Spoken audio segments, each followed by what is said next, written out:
Xin chào các bạn, hôm nay mình hướng dẫn các bạn cách bóc vỏ và bỏ hạt cà chua một cách dễ dàng nhanh chóng. Đầu tiên các bạn đặt nồi nước lên đun sôi.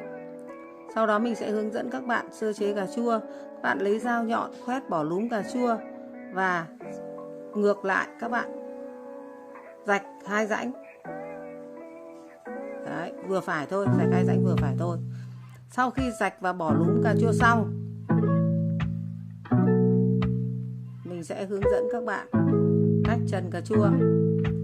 Các bạn cho cà chua vào nồi, đảo đều lên 15 giây. Cho ra chậu nước lạnh. Sau đó các bạn vớt ra. Và các bạn cầm cà chua phía mình đã vừa với khía xong đấy, mình bóc. Đấy, bóc. Nó sẽ rất là dễ dàng, sạch sẽ, không bị dính một tí nào nhá. Và cà chua vẫn giữ được nguyên thái, đẹp đẽ nhá, nguyên hình thái. Đấy. Các bạn thấy thao tác có dễ không? Dễ nhá. Khi bóc cà chua xong, các bạn cầm quả cà chua cắt làm đôi theo chiều ngang của quả cà chua. Các bạn nhớ cắt ngang không cắt dọc thì chúng ta sẽ lấy hạt dễ dàng bỏ hạt. Đó, sau khi đó các bạn cắt xong các bạn sẽ bỏ hạt. Bạn nhìn thấy đã hết hạt chưa? Không có tí hạt nào nhá. Đấy, không có tí hạt nào nhá. Đó, hôm nay là mình đã hướng dẫn các bạn bóc vỏ và bỏ hạt cà chua xong. Video của mình đến đây là hết. Các bạn xem nhớ like, chia sẻ, đăng ký kênh, ủng hộ mình nhé. Xin chào các bạn, hẹn gặp lại.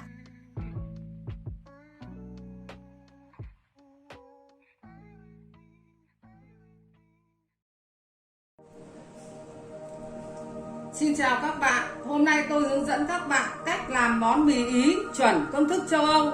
Trước tiên các bạn chuẩn bị đầy đủ nguyên liệu gồm có thịt bò xay 0,5 kg, cà chua 0,75 kg, hành tây 1,25 kg, mì Ý, bơ, dầu ăn, gia vị, tiêu, lá nguyệt quế, tương cà chua, tỏi 2 củ bóc vỏ băm nhỏ, mì chính. Khách Âu không ăn nhưng Việt Nam mình hay ăn, chúng ta có thể cho vào một chút cũng được.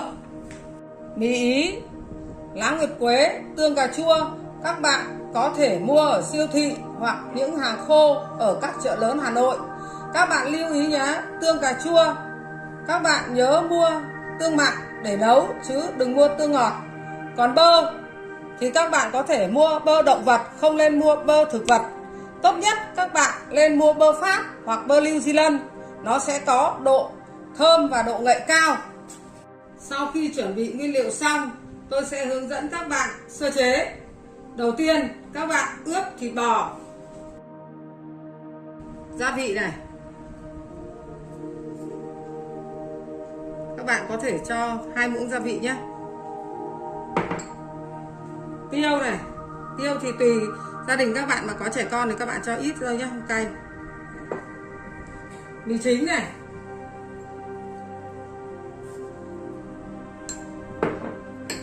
dầu ăn,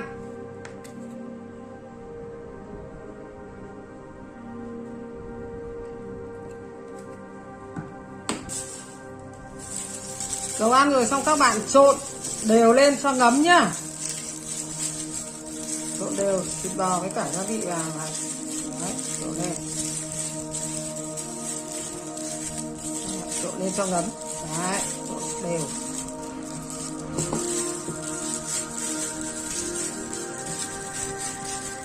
Sau đó tôi sẽ quay sang hướng dẫn các bạn sơ chế cà chua và hành tây. Cà chua rửa sạch, bóc vỏ, bỏ hạt. Cách làm các bạn có thể xem ở video trước, tôi đã hướng dẫn cụ thể rồi. Bây giờ tôi sẽ hướng dẫn các bạn cách thái cà chua và cách chúng ta thái hạt lựu nhá. Cà chua thái hạt lựu này. Đấy, các bạn nhớ thái hạt lựu.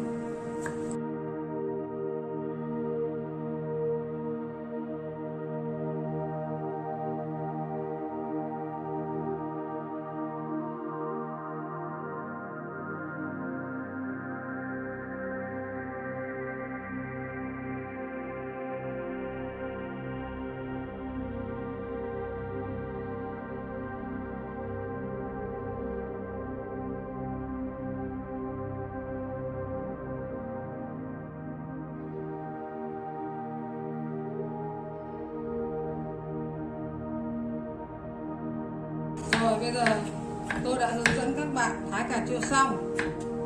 Chúng ta quay sang sơ chế hành tây.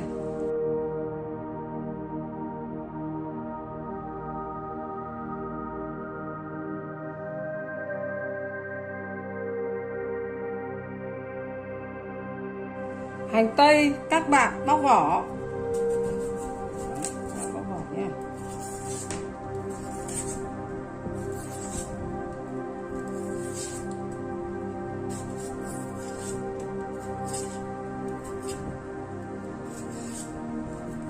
Bóc vỏ và các bạn cho hành tây vào chậu nước lã nha. Tại sao mà chúng ta bóc vỏ hành tây và chúng ta lại phải cho vào nước lã? Để nó đỡ bị cay và chảy nước mắt. Nên chúng ta bóc cho vào chậu nước lã là như thế.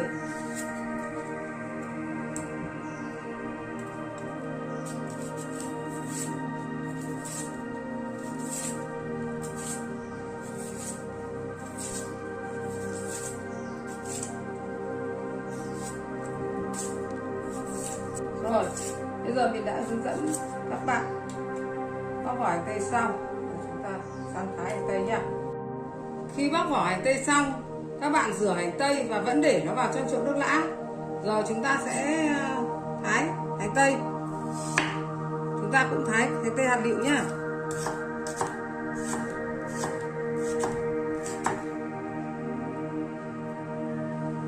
Các bạn có thể nhúng tay vào nước lã và dao để cho nó không bị cay mắt nhé. Chúng ta cái thỉnh thoảng lại làm như thế.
Giờ nhé, chúng ta bắt đầu thái xong hành tây, chúng ta sẽ quay sang chế biến.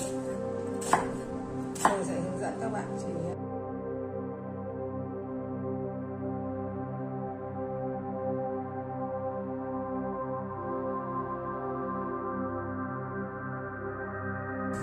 Các bạn cho dầu ăn này,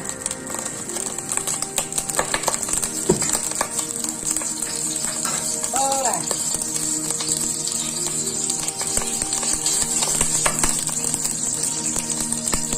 các bạn đun khi bơ đã thơm và chảy hết rồi, không có mùi thơm, chúng ta cho cà chua vào.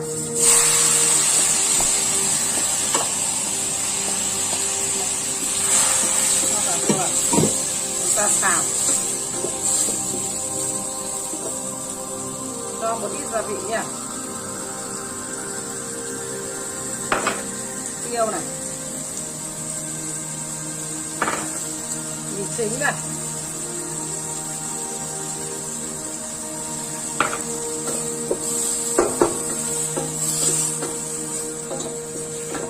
sau đó các bạn cho tương cà vào này. Các bạn cho tương cà, các bạn nhớ là tôi cho gần đầy một cái bát con nhé, đầy một cái bát con tương cà, bát cơm nhé. Nó còn phụ thuộc vào cà chua nữa. Các bạn mà mua cà chua tương xanh ấy mà nó không đỏ thì các bạn cho nhiều hơn.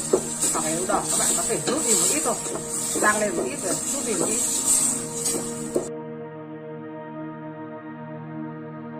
Xong khi các bạn đun nó đã sôi lên rồi, các bạn chuyển sang đun nhỏ lửa nha. Chúng ta quay sang là sơ chế hành tây, chế biến hành tây. Chúng ta bắt đầu xào hành tây nha. Chúng ta cho dầu này, cho bơ vào. Đó. Chúng ta phắng cho nó tan ra nhá. Khi bơ bắt đầu có mùi thơm thì chúng ta cho hành tây vào.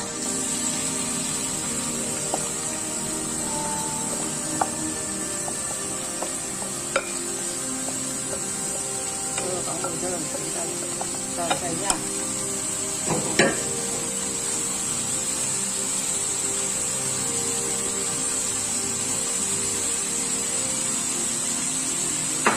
Ta cho ít gia vị này.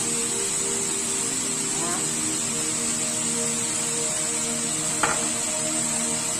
Trứng này,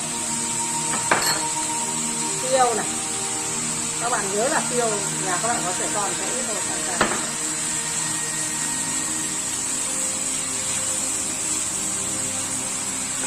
Các bạn có thể xào hành tây này cho đến khi là nó thơm.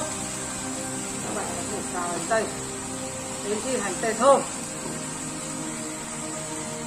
thì các bạn sẽ cho sang nồi cà chua, cho sang nồi sốt cà chua. Đó, các bạn cứ đảo đều.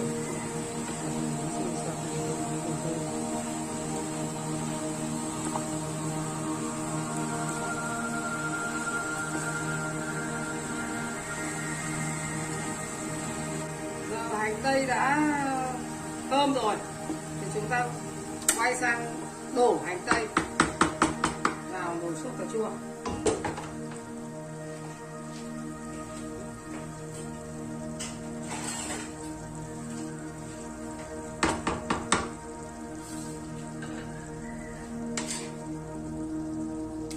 Đấy, chúng ta cho hành tây vào sốt cà chua nha.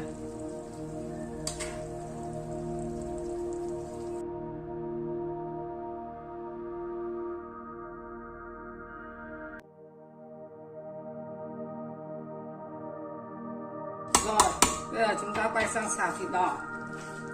Rồi sau chỗ đó chúng ta mới đảo đều lên. Đảo đều. Tây với cà chua lên. Đảo cho đều nhá. Các bạn nhớ nhá.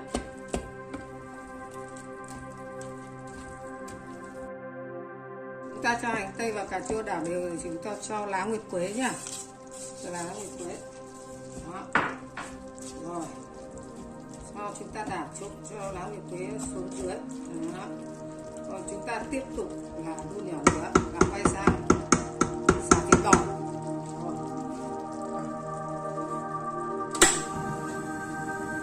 Xào thịt bò chúng ta cho nhiều dầu lên hơn một tí nhá. Nhiều dầu lên hơn so với cả cà chua hành tây. Bơ này cũng nhiều lên cho nó thơm, cho nó ngon và nó mềm, thịt bò nó mềm. Khi tan ra rồi thì chúng ta cho tỏi vào khi thơm.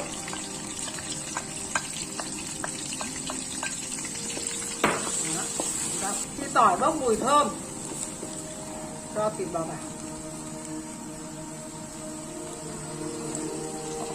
Xào thịt bò các bạn phải xào to lửa nhé.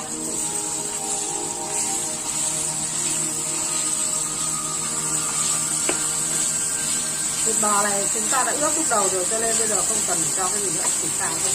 Xào cho thịt bò chín tới lên. Đó.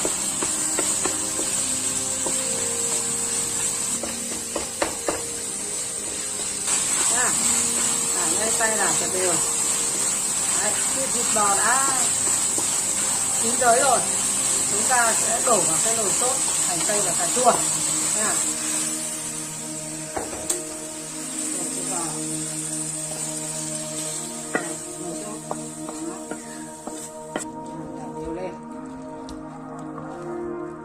Chỉ đun nhỏ được thôi nhá, nước ngoài các thứ nó sôi hết rồi.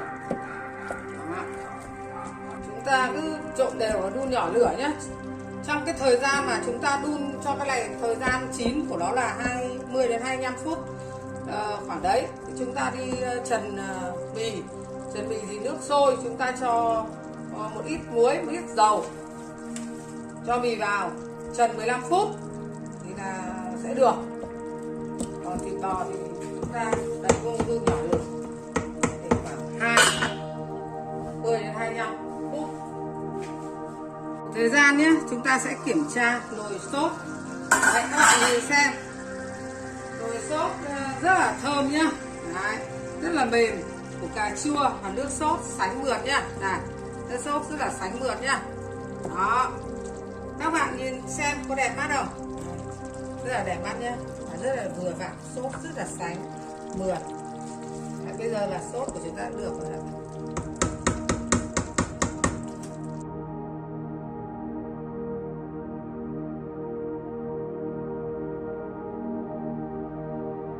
Trước khi ăn chúng ta phải vớt hết lá nguyệt quế bỏ đi, vì lá nguyệt quế chúng ta chỉ lấy mùi thơm thôi. Còn bạn nào ăn được pho mát thì chúng ta cà lên một ít nhé. Đấy. Món ăn của tôi giới thiệu với các bạn đến đây là hết. Các bạn xem nhớ like, chia sẻ, đăng ký kênh ủng hộ mình nhé. Xin chào các bạn, hẹn gặp lại ở các video tiếp theo. Xin chào các bạn, mình là Bích Huệ. Hôm nay mình xin giới thiệu với các bạn cách đánh sốt mayonnaise bằng máy xay sinh tố. Nói thật với các bạn, trước đây mà làm món nào có liên quan đến sốt mayonnaise là mình rất ngại, vì khi tự làm sốt mayonnaise đánh bằng tay rất mỏi, còn dễ bị hỏng nữa. Nhưng giờ thì mình phát hiện ra cách đánh sốt bằng máy xay sinh tố thật là nhanh, hiệu quả và tiện lợi, thì mình không còn ngại nữa. Sau đây mình sẽ hướng dẫn các bạn làm nhé. Đầu tiên chúng ta chuẩn bị nguyên liệu.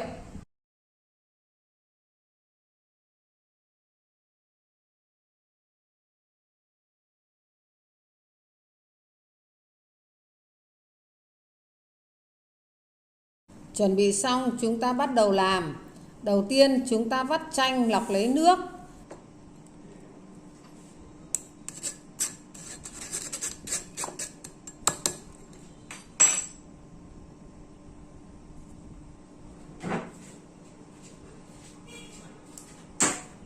Rồi đập trứng vào máy. Các bạn lưu ý, trứng dùng đánh sốt phải là trứng không để tủ lạnh, vì nếu trứng lạnh, sốt sẽ bị hỏng. Chúng ta đánh khoảng vài giây, bắt đầu mới cho dầu.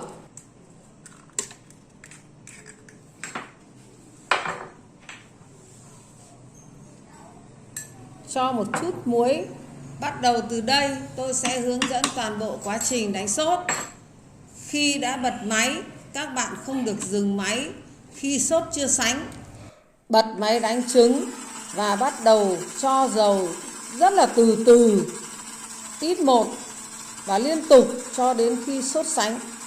Chúng ta bật máy xay nước 1 và xay cho đến khi mà tiếng máy xay thay đổi và trở lên mượt hơn, thì lúc đó sốt đã sánh.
sốt đã sánh. Chúng ta có thể đổ nhiều dầu một lúc rồi đánh cho quyện vào nhau.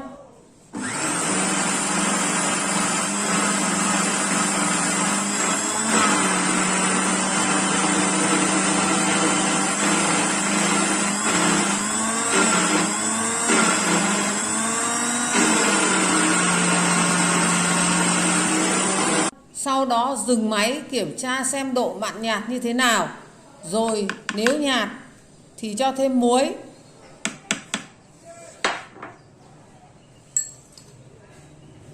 Cho ít đường.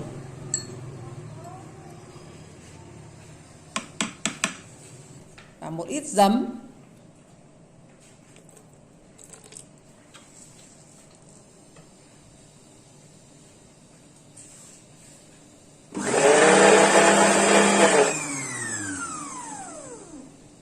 Sau đó chúng ta khuấy đều lên.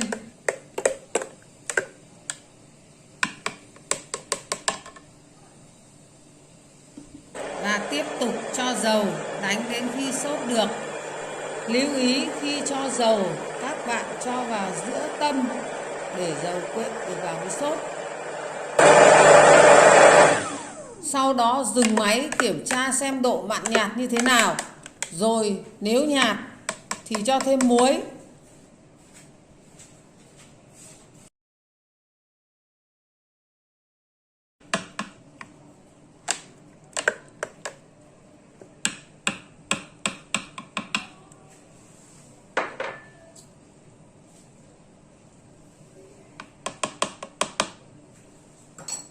Thì chúng ta kiểm tra xem sốt vừa thì cho chanh. Sau đó chúng ta khuấy đều lên. Rồi tiếp tục đánh cho chanh quyện vào với sốt là được.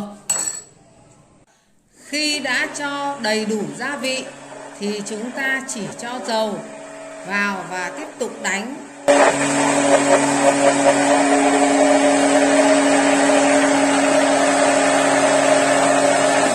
Trong khi đánh, thỉnh thoảng chúng ta dừng máy để đảo cho dầu tụt xuống dưới dao xay để dầu quyện được vào với sốt.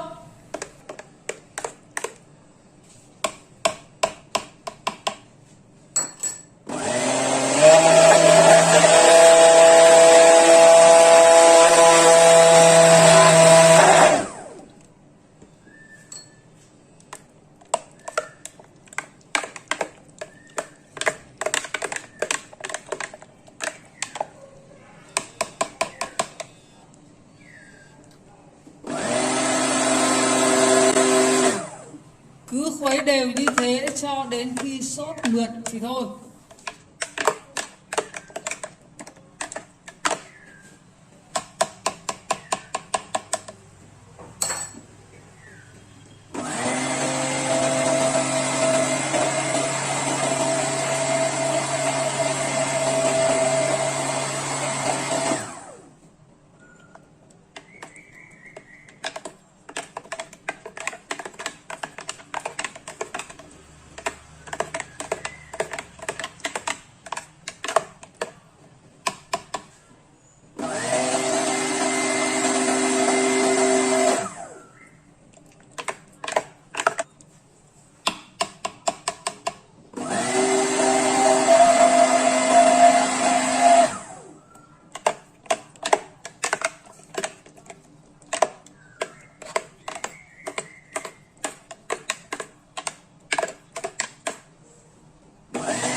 Sau cùng chúng ta kiểm tra sốt sánh mượt như thế này là được.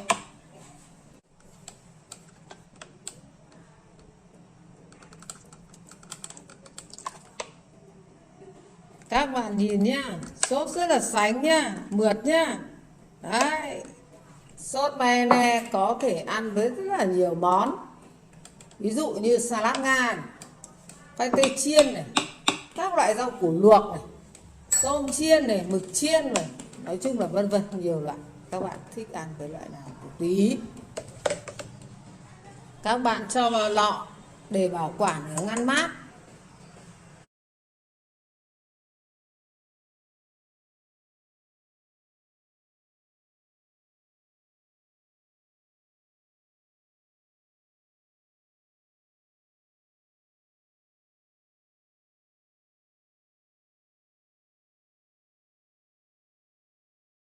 Các bạn nhìn nhé, đây là sốt mayonnaise mình đã hướng dẫn xong. Xin mời các bạn cùng thử nhé. Bạn nhìn xem sốt mịn, mượt như thế này cơ mà. Không hề vữa dù để trong môi trường ngoài tủ lạnh. Thử độ đặc sánh của sốt. Chúng ta nghiêng 180 độ, sốt vẫn dính, không rơi mới đạt tiêu chuẩn.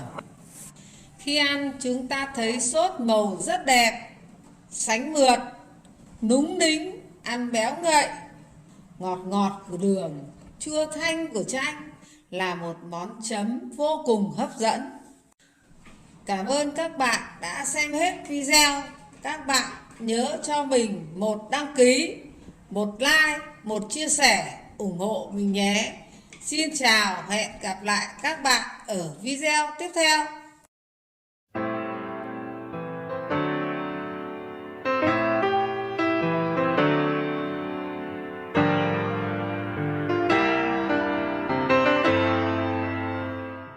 Xin chào các bạn, mình là Bích Huệ. Sau đây mình muốn giới thiệu với các bạn món khoai tây ship. Đó là món khoai tây chiên mỏng. Món này rất là ngon, dễ làm, nhưng mà để mà làm được thì không dễ chút nào. Món này ăn rất là hợp với tất cả các bạn thanh niên và trẻ nhỏ. Ăn vào các buổi sinh nhật, tiệc tùng hoặc là ăn chơi, các bạn cũng thích ăn vào thời gian nào cũng thích hợp. Sau đây chúng ta cùng chuẩn bị nguyên liệu nhé.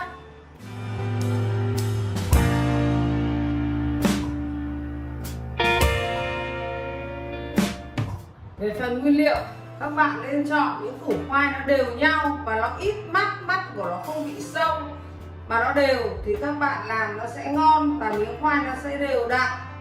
Và bây giờ chúng ta gọt khoai để chế biến nhá. Sau khi chúng ta gọt khoai xong thì chúng ta cho nó vào chậu nước lã này này. Đấy, để cho nó khỏi bị thâm đen nhé. Các bạn lưu ý thế nhé.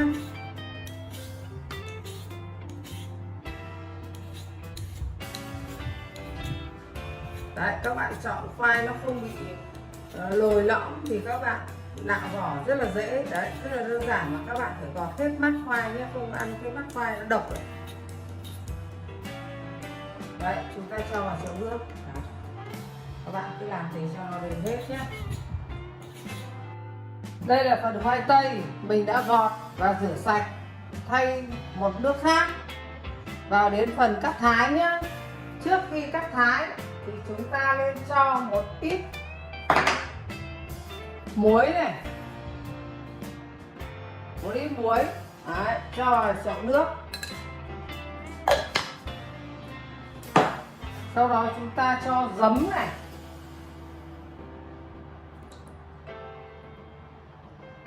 chúng ta cho 3 thìa giấm nhé.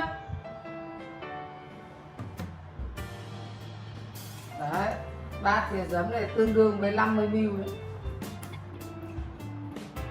Tại sao chúng ta phải cho giấm với cả muối? Để cho miếng khoai nó sẽ giòn nhé.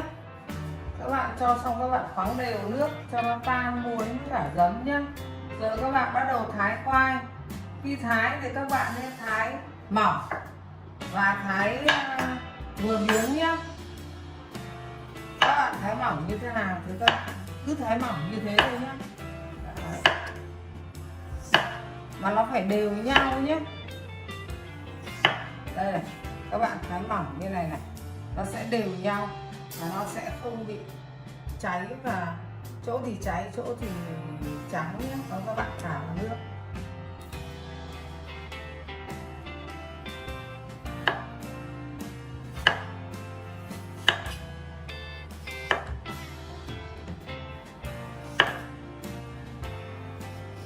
Đây là phần khoai tây này, các bạn rửa sạch, gọt xong các bạn ngâm rồi 5-10 phút xong các bạn rửa sạch. Rồi các bạn lại cho vào nước lạnh nhé. Rồi bắt đầu chúng ta bật bếp.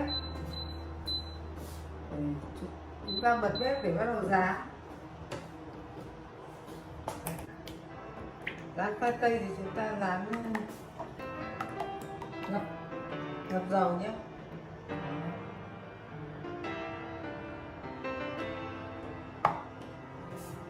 Mà các bạn phải để dầu nó nóng nhé, nóng già thì các bạn cho khoai vào nhé.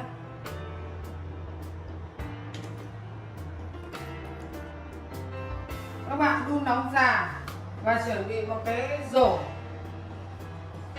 để các bạn vớt ra nha.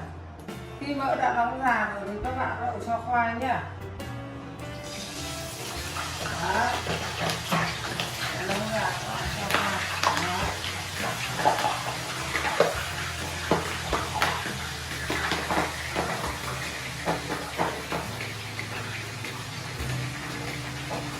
Bạn rán vừa phải thôi, đừng có rán nhiều quá rồi nó không đều, khoai nó không ngon. Nóng già thì các bạn đấy chỉ cho khoai vừa phải thôi nhá, và các bạn đảo cho cái miếng khoai nó rời nhau ra, nó đừng dính vào nhau nhé. Đấy là đều. Khi các bạn rán khoai thì rán phần nào thì các bạn vớt ra thôi nhé, còn phần nào chưa rán thì các bạn vẫn cứ để trong nước này nhé. Các bạn không nên vớt ra. Khi mà nó nóng già và khoai gần được thì các bạn nên giảm lửa đi để cho khoai nó chín từ từ nó giòn nhé.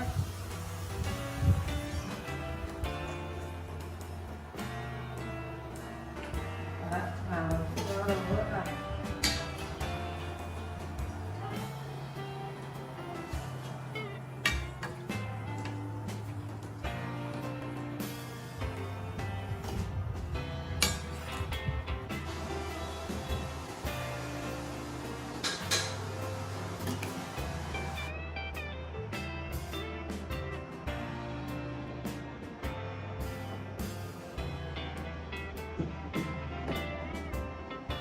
Đây nhé, các bạn nhìn nhá, miếng khoai rất là đều đặn nhá. Đấy, miếng nào như miếng nào nhá. Ăn rất chỉ là ngon và giòn rụm nữa này, tôi ăn thử cho các bạn nghe này. Đó. Đấy. Các bạn nhìn này, miếng khoai giòn rụm. Đấy. Đấy, ăn giòn tan. Đấy, giòn tan trong miệng luôn. Nó rất là béo ngậy và thơm phức mùi khoai tây. Hôm nay mình đã hướng dẫn các bạn xong cái món khoai ship. Các bạn nhìn thấy không nào? Rất chi là đẹp và rất chi là ngon. Và cái món này các bạn ăn vào lúc nào cũng được. Đấy. Nhất là những buổi sinh nhật gặp gỡ nhau, ngồi uống bia uống rượu vui vẻ. Và các trẻ nhỏ và các em rất là thích cái món khoai tây ship này.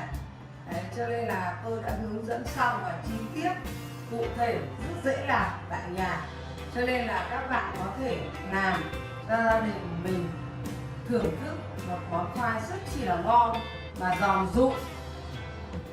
Xin chào các bạn, hẹn gặp lại các bạn ở video kế tiếp. Các bạn xem nhớ like, chia sẻ, đăng ký kênh ủng hộ mình nhé. Xin chào, xin chào.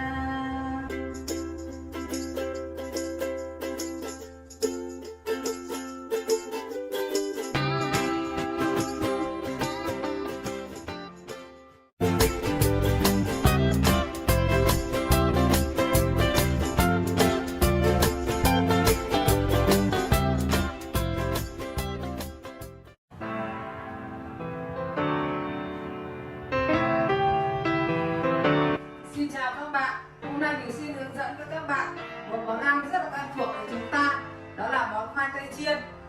Món ăn này nó rất là đơn giản để mà làm chín, nhưng mà mình muốn hướng dẫn với các bạn làm sao cho nó ngon, giòn, giống như ở các khách sạn 5 sao. Và món ăn này nó còn ăn kèm với rất nhiều món ăn, ví dụ như bò bít tết hoặc là escalope, khoai rán đó. Cho nên là hôm nay là chúng ta cùng vào bếp với Huệ nhé. Chúng ta chuẩn bị nguyên liệu.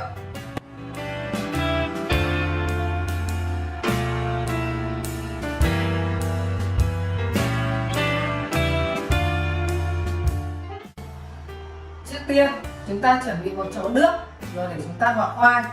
Nhưng mà tôi muốn lưu ý về phần khoai thì nhé, các bạn nên chọn khoai nó ít mắt, mà nó không lấy khoai bọc mầm nhé. Nếu khoai bọc mầm là nó rất là độc hại, cái mầm khoai ăn nó có thể chết người, nó rất độc hại. Cho nên là các bạn chọn những cái khoai mà nó đều nhau như này và nó ít cái mắt lồi lõm thì chúng ta gọt nó sẽ dễ. Đó. Ở đây mình sẽ gọt cho các bạn dùng cái nạo để các bạn nạo. Đấy. Và các bạn phải nạo hết mắt khoai nhé, không được để lại cái mắt khoai đâu.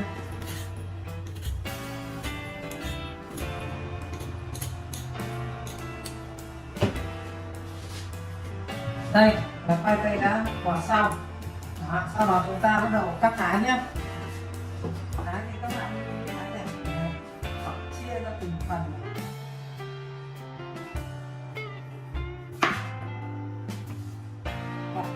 Rồi các bạn dùng cái dao thẳng này được, hoặc là dùng cái dao sấn này thì nó tạo nên một cái vân ở khoai nó đẹp nhé.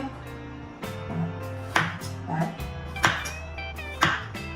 Đây này, sẽ tạo thành những cái rãnh ở khoai, nó sẽ tạo lên cho cái miếng khoai nó đẹp.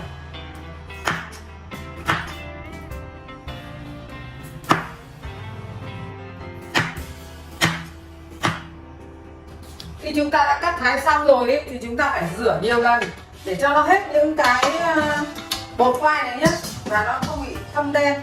Khi mình rán nó sẽ đẹp và giòn. Đấy, phải rửa hết, rửa sạch. Đấy, các bạn rửa, xả nước rửa nhiều lần.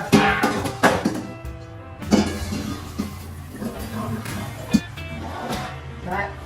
Sau đó các bạn để ngâm một lúc 5-10 phút để cho nó ra hết cái bột khoai.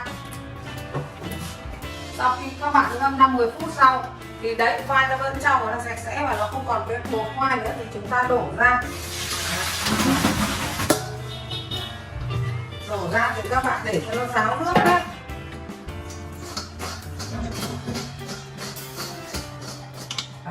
Để khoai ráo nước rồi chúng ta mới bắt đầu chiên nhé. Sau khi chúng ta rửa khoai kỹ rồi thì chúng ta bắt đầu đặt chảo lên để cho dầu này để chiên nhé. Khoai tây chiên này thì chúng ta phải chiên ngập dầu. Nói chung là chúng ta chiên nhiều dầu. Đó. Chúng ta đun dầu nóng lên, nó sôi lên thì khoảng 140 đến 150 độ thì chúng ta cho khoai vào. Chứ không nên cho khoai vào lúc vỡ nguội quá nhé. Và chúng ta cũng không nên cho khoai lúc vỡ nóng quá, là sao nó sẽ bị tát và nó sẽ không ngon. Đây này, các bạn cho cái đũa bạn thấy nó sôi lan tan sủi bọt thế này. Đấy, có nghĩa là nó được rồi. Đấy, nó chỉ ở độ nóng như thế thôi nhé. Rồi các bạn cho khoai vào nhé.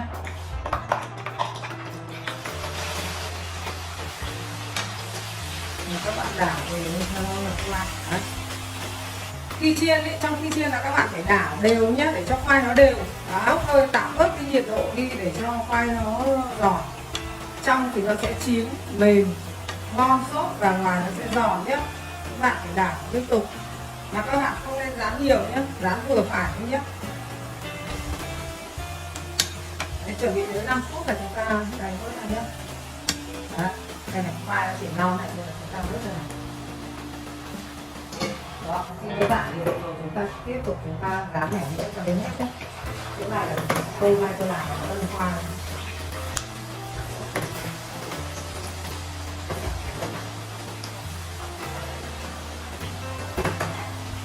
Chúng ta rán được đầu là 5 phút là nó sẽ được, là chúng ta vớt ra, nó chưa phải là vàng đâu. Chúng ta vớt ra rồi chúng ta rán lần 2 nữa nhé. Đầu chúng ta chỉ rán 5 phút thôi.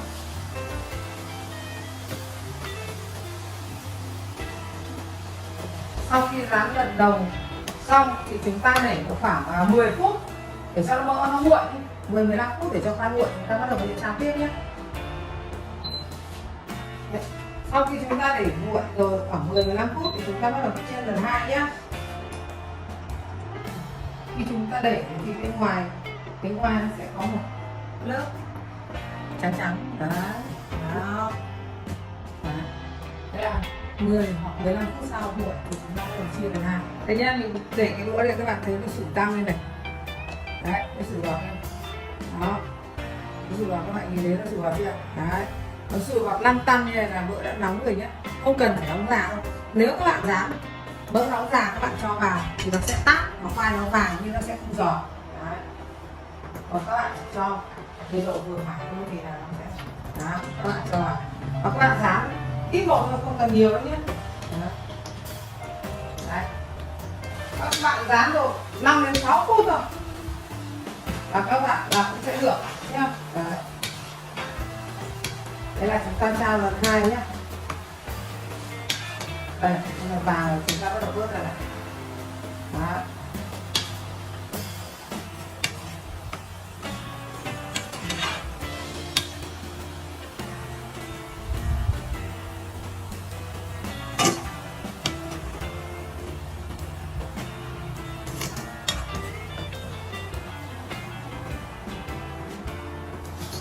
Sau khi vớt ra xong thì các bạn rắc một chút muối vào nhé.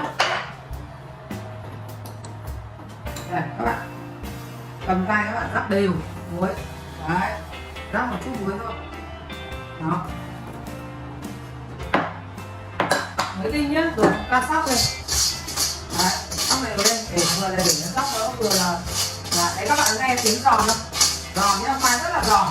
Vừa rắc mỡ vừa muối nó đều vào khoai nhé. Đấy, rất là giòn và rất là đẹp ngon nhé. Chúng ta đổ ra một cái đĩa nhé. Đấy, các bạn nghe tiếng giòn chưa? Đấy, nó rất là giòn rụm nhá, mà khoai rất là đẹp đó.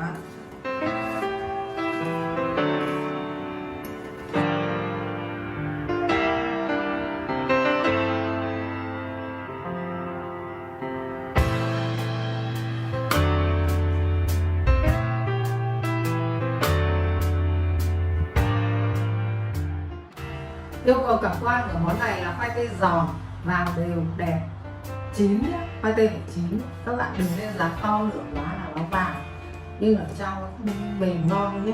Mà cái khoai tây này là giòn ngoài nhưng trong mềm chứ không phải là giòn cứng nhé. Giòn mà mềm ở trong. Đó. Hôm nay mình đã hướng dẫn cho các bạn để các bạn nhìn rất là chi tiết cụ thể, rất là đẹp nhé. Món khoai rất là đẹp, rất là ngon, nhìn rất là hấp dẫn nhé. Đó. Và mình sẽ ăn thử cho các bạn thấy này. Mà cái món này, đấy, các bạn thấy độ giòn đó, ăn kèm với cả sốt mele chấm nhé, chấm sốt mele. Đó. Hoặc là chúng ta chấm ketchup nhé, cà chua, sốt cà chua. Đó. Đấy, các bạn thấy nó giòn không? Đấy, rất là giòn nhá. Đây, này ăn một ketchup này. Đó. Các bạn thích ăn vị nào thì các bạn tự chấm vị đấy nhé. Đấy, các bạn thấy giòn chưa? Khoai tây giòn trong rất là bền, các bạn có thể dành ít thời gian thôi, các bạn có thể làm như mình hướng dẫn để các bạn ăn sẽ cảm thấy miếng khoai rất là ngon, rất là thú vị để các bạn nhé. Đây là món khoai tây chiên mình đã hướng dẫn các bạn xong. Các bạn xem nhớ like, chia sẻ, đăng ký kênh ủng hộ mình nhé. Xin chào các bạn, hẹn gặp lại các bạn ở video kế tiếp. Xin chào, xin chào, xin chào.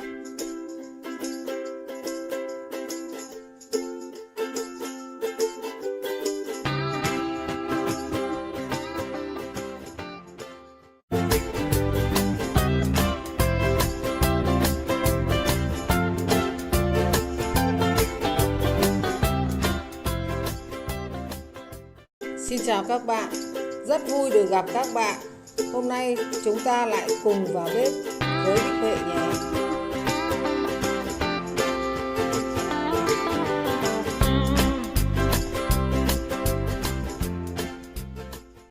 Mình sẽ hướng dẫn các bạn làm món bò bít tết.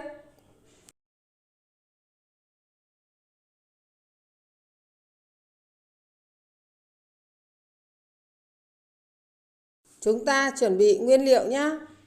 Phần nguyên liệu thì các bạn lưu ý là các bạn nên chọn bò thăn cho nó mềm nhé. Sau khi chúng ta đã chuẩn bị nguyên liệu xong thì chúng ta bắt đầu làm.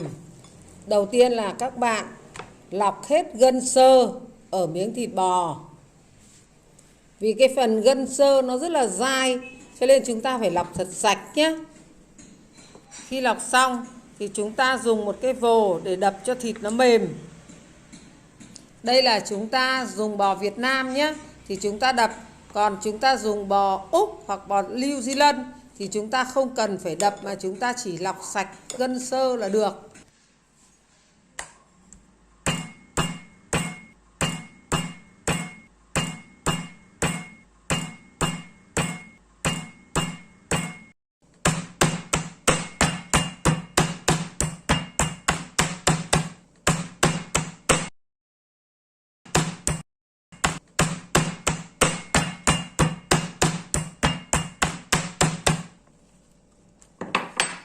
Chúng ta đập như thế này là được nhé.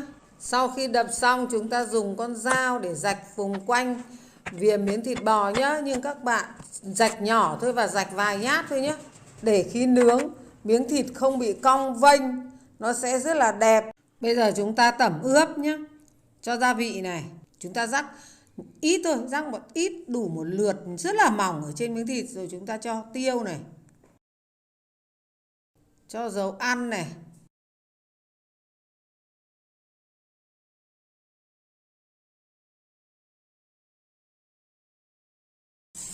sau đó trộn đều lên nhé. Trộn đều lên cho ngấm. Rồi nắn cho miếng thịt tròn lại nhé. Rồi để khoảng 5 đến 60 phút cho nó mềm và ngấm. Khi thịt đã ngấm chúng ta đặt chảo lên bếp. Cho dầu này, bơ này, và để chảo nóng già và nướng ở nhiệt độ rất là cao, nhiệt độ thật to. Rồi chúng ta cho thịt vào, rán vàng hai mặt, rán vàng đều. Khi nhìn thấy miếng thịt vàng thì bắt đầu chúng ta lật mặt. Đấy. Nhìn miếng thịt, đấy, lật mặt. Lật để cho hai mặt nó vàng đều thôi nhé. Thì nó còn chín tới nhé. Vàng đều và chín tới thôi. Vẫn còn hơi lòng đào nhé, chứ đừng nướng chín nhé. Khi thịt vàng và chín tới chúng ta bỏ ra đĩa nhé. Rồi chúng ta cho bơ vào chảo, đun chảy thì chúng ta cho tỏi và phi thơm.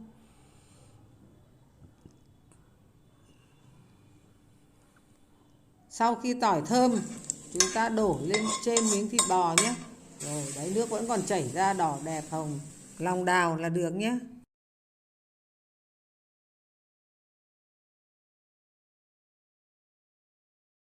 Ăn, chúng ta ăn nóng và ăn kèm với khoai tây rán nhé. Nhìn miếng thịt bò phẳng phiu, trông thật hấp dẫn. Mùi thơm của bơ tỏi quyện cùng với mùi thơm phức của thịt bò rán chín tới tầm, vàng đều hai mặt, trông thật ngon mắt. Các bạn nhìn nhé, miếng thịt cắt ra chín tới, màu hồng lòng đào, trông thật ngon, đúng không? Chúng ta cùng thưởng thức nhé.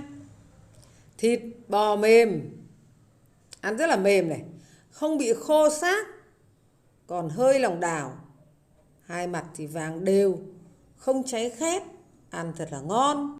Thơm của bơ tỏi và ăn thật là tuyệt vời. Mình đã hướng dẫn các bạn món bò bít tết xong. Các bạn xem hết video, nhớ đăng ký kênh, like, chia sẻ, ủng hộ mình nhé. Xin chào, hẹn gặp lại các bạn ở video tiếp theo.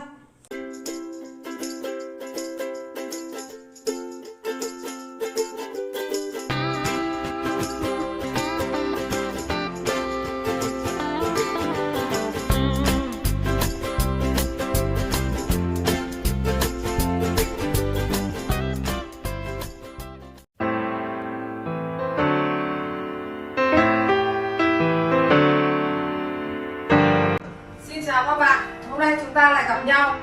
mình muốn giới thiệu với các bạn món ăn hôm nay là món ăn của Pháp, đó là món escalope de Parme. Thường cái món này ăn kèm với khoai tây rán hoặc là các loại rau củ luộc, nhưng mà hôm nay mình sẽ giới thiệu với các bạn là escalope ăn kèm với khoai tây rán. Dịch sang tiếng Việt đó là món thịt tẩm bột mì cà chiên theo kiểu của Pháp. Sau đây chúng ta cùng chuẩn bị nguyên liệu.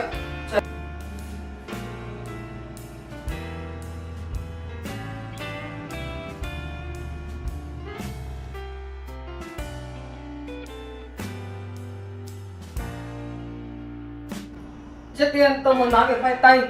Hôm trước tôi đã hướng dẫn cả một video về khoai tây chiên rồi.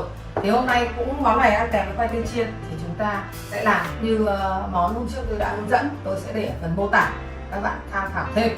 Thế còn sau khi khoai tây rồi thì chúng ta làm thịt. Thịt thì các bạn mỗi một suất ăn của Âu đó là 150g.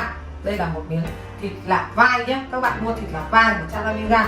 Và các bạn cắt sẵn, nếu các bạn làm nhiều thì các bạn cứ về chia ra một lạng rưỡi, 150g một suất. Thế rồi sau đó thì chúng ta dùng gồm, đây là tôi mua, đây là hôm nay tôi hướng dẫn 2 suất cho các bạn này. Thì tôi sẽ mua 3 lạng đó, 3 lạng và tôi sẽ làm 2 suất, chia 2 suất đó. Các bạn ăn nhiều người thì các bạn sẽ mua nhiều và cứ chia 150g một suất, và sau đó chúng ta dùng gồm và chúng ta đập. Chúng ta chọn thịt lạc vai và chúng ta đập hai mặt nhé, cho nó dàn đều ra. Đấy, chúng ta đập cho nó mỏng đều như thế này. Sau đó chúng ta dùng dao chúng ta sấn các cái cạnh, chém bớt cái cạnh này để nó khỏi rúm, nó xấu miếng thịt nhé. Nó sẽ xấu miếng thịt để cho nó đỡ bị co đấy. Đấy.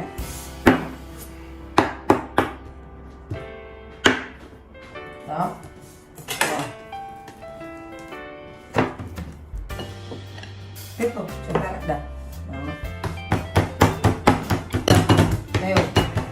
Đấy. Sau khi đập xong rồi thì chúng ta cho một chút muối nhé, và một chút hạt tiêu. Các bạn rắc đều ít một thôi, rắc muối tinh nhé. Đó, vừa thôi không làm sẽ mặn nhé. Đó, rắc kín một cái bề mặt là được. Đó, các bạn rắc muối. Đó,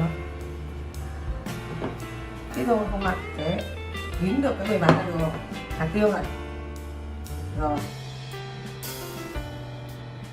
tiêu các bạn cũng rắc này. Còn nếu mà các bạn làm cho trẻ con ăn thì các bạn đừng cho tiêu nhé.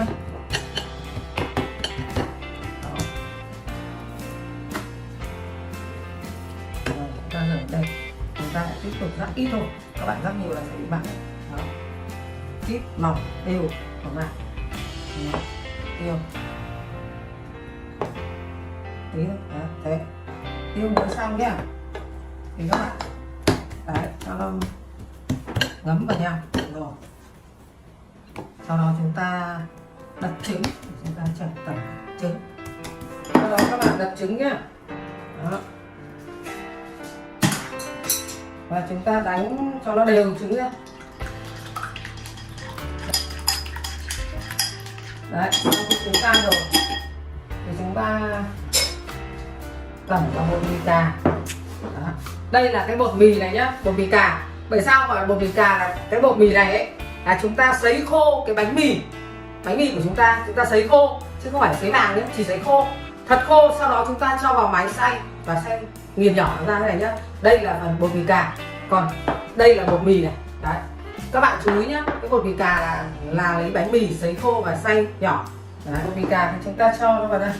Đấy, rồi chúng ta cho một ít bột mì này vào, chúng ta trộn lên, trộn đều hai cái loại bột này vào với nhau. Sau khi các bạn trộn đều rồi thì các bạn cho thịt vào. Đấy, vào trong cái trứng này này. Đấy, các bạn đúng vào trứng. Đó, đúng vào trứng. Đấy, sau đó khi tẩm trứng xong các bạn cho vào bột mì. Đó. Và các bạn làm cho cái miếng thịt cho nó tròn đẹp nhé. Đấy, các bạn chú ý. Đó, tẩm làm sao cho miếng thịt nó tròn đẹp, dàn và kín miếng thịt nhé. Tẩm bột mì cà xong rồi thì chúng ta có thể để vào đĩa. Đấy, rồi chúng ta cho vào đây bột mì cà, bột mì cà với cả bột mì chúng ta trộn nhé. Sau khi xong các bạn để cho nó Nấm một tí này nha. Rồi các bạn đặt chảo lên các bạn rán nhá. Sau khi tẩm ướp xong rồi chúng ta cho dầu vào để chúng ta rán nhé. Còn thẳng nhé. Đó. Đấy, chúng ta rán từ từ. Sau khi nó là chúng ta kiểm tra nó màu vàng chúng ta lật nhé. Rán vừa lửa thôi, không là sợ nó không chín nhé. Thì chúng ta đừng rán to lửa của chúng ta rửa đi cho nó vàng đều, hai mặt chúng ta để cho nó vàng đều nhé. Đó là một cái rổ dưa để cho nó sóc mỡ nhé. Và chúng ta tiếp tục rán nhé. Khi nó vàng thì các bạn rửa lên cái để cho nó rửa 2-3 lần để cho nó chín, để thịt nó chín ở trong nhé.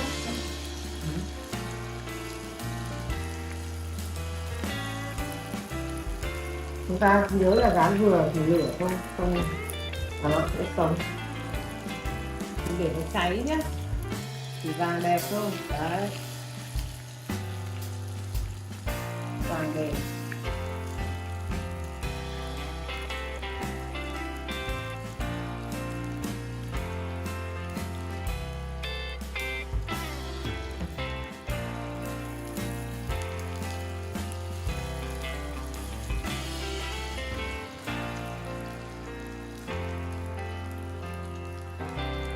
Đấy, sau khi vàng đều hai mặt rồi thì các bạn cắt ra cho nó ráo mỡ, cắt ra cái rổ thưa ráo mỡ rồi các bạn bày ra ăn nóng nhá. Chúng ta bày xong thì chúng ta đun một ít bơ, các bạn đun chảy đổ lên trên miếng thịt. Đó, mình về rồi đĩa đun cho bơ thơm lên chảy ra. Đó, các bạn đổ đều lên miếng thịt. Rồi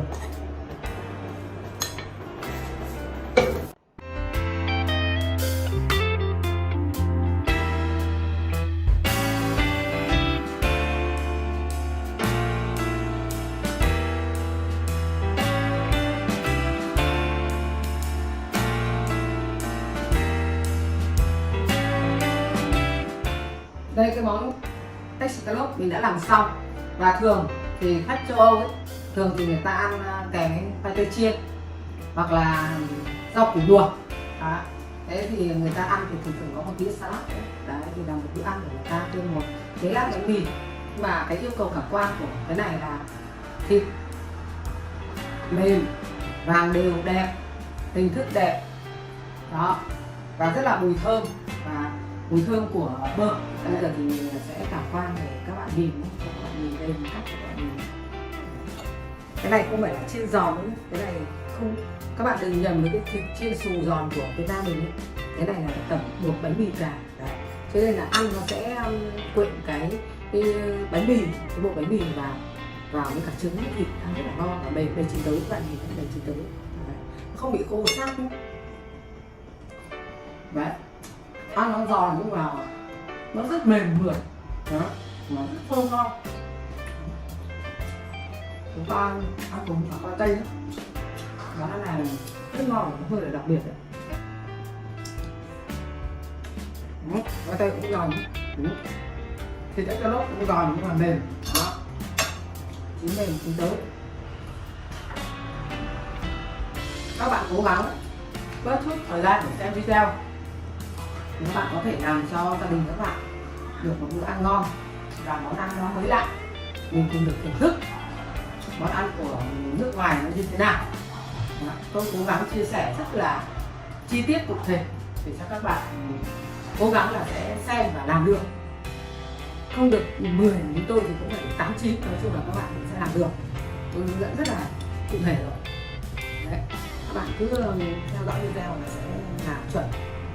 Hôm nay mình đã hướng dẫn các bạn xong món escalope the bomber. Các bạn xem nhớ like, chia sẻ, đăng ký kênh ủng hộ mình nhé. Xin chào các bạn, hẹn gặp lại các bạn ở video kế tiếp nhé. Xin chào.